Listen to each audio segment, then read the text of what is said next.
Well, hello again. This is episode number 50 of the Learn Flute podcast.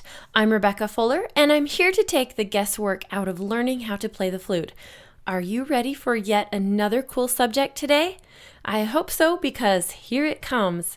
Today I'm going to take you on a little journey through what I learned at the National Flute Convention this year. Let's get started. You can do it, and Rebecca will show you how. Step by step all along the way. Introducing the Learn Flute podcast. Well, hi again. It's me, Rebecca, the expert at Learn Flute Online, which is a fancy, cool website I built to help you learn how to play the flute really, really well. There's a lot to it, and I'm happy to show you what I've learned, what I teach, and how you can make this journey even more easy and fun. Now, speaking of fun, I took one of my college-age flute students with me to San Diego this past month to partake in the flute excitement of the National Flute Convention. Now, I've been to this convention many times, and each time I go, I like to take someone I've been teaching for a few years. This is especially fun for me because I get to watch their eyes literally light up with the same kind of expressions that you'd see on a little kid on Christmas morning. I'll explain why. Well, first of all, I should explain that there are many things and different mini events that are going on at a flute convention, and I'm pretty sure it would be impossible for me to talk about it all right here on a podcast because it takes years to pull something like this off, and each person there has taken probably an entire lifetime honing their craft in order to be either a presenter, a clinician, distributor, or instrument maker, or even an enterer, I guess you could say, in the competitions, a contestant in the competitions that also go on there. But today, I want to talk specifically about the eye candy that is so generously displayed at a convention like this. It's amazing to see all of the things brought to an expo. The hall is always really, really large. For example, if you've ever been to Las Vegas to the Caesars Hotel, then you understand how large that is, right?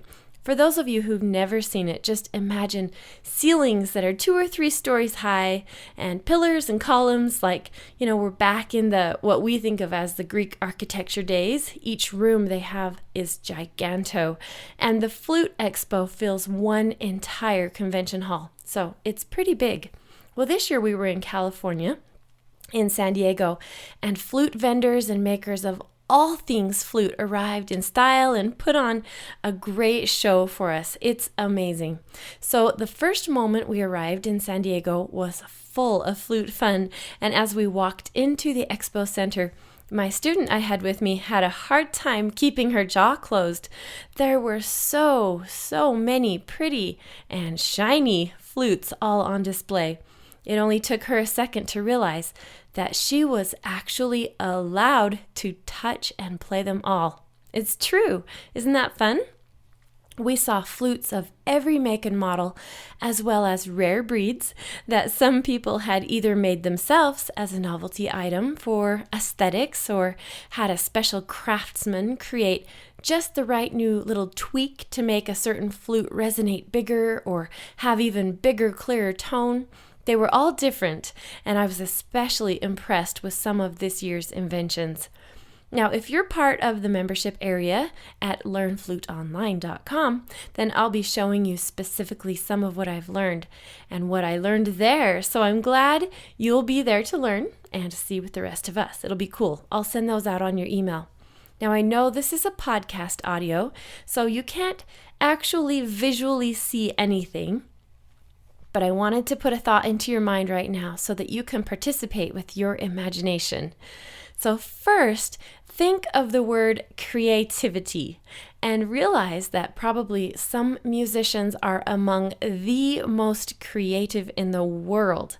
I know that music opens up a part of our brains that otherwise would be closed off for an entire lifetime without it. Well, anyway, have you ever seen any artwork along the Druid style? I think that's what they call it. I'm talking about like a painting that's set in a forest of knotty, twisted-looking wooden branches with haunting or beautiful faces carved into it, and little woodland nymphs and flowers peeking around every corner. Can you picture this yet? Well, the most imaginative and, can I say, someone with a serious amount of patience and time on their hands and creativity created a line of golden and other precious metal flutes with every single key sculpted in this style. Every key was either a flower or a face or, well, I can't even describe it. I'll be sending it out on that email to the students in the membership area. And I hope you can visualize that even right now. It really was amazing. I will be sending that out. If you're in the gold level or in the intermediate plus levels, then you're going to get that on your email. Perhaps you've already received it by the time you've heard this. I really want you to see it because it was just so beautiful.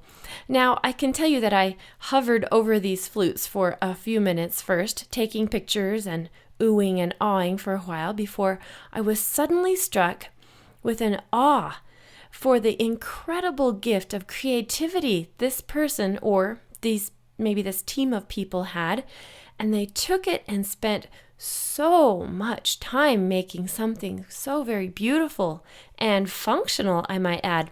We, meaning my student and I, actually played these flutes, and they played marvelously.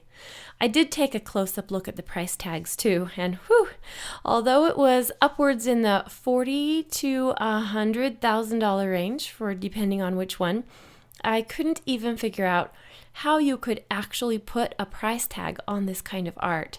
Not only did it give you a visual feast, but it was also capable of creating new beauty every single day by being able to be used as a real instrument in an artist's hands. So it was like being a double artistic, I should say. In a musician's hands, the musician would be the artist as well as the artist who created the instrument. So think about that for a second, will you? Well, I just whipped this podcast out in no time because this is so much fun to talk about. I'm glad you're here to enjoy these ideas with me, and I'd love to chat more with you. In fact, if you've already listened to more of these audios, you'll already have realized that we talk about quite an array of subjects here.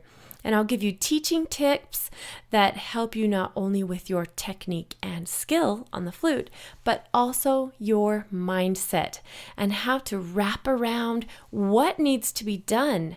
We also tackle motivation and inspiration, which are all key elements to becoming a good musician. It's all part of it, and I'm happy to be a part of your journey.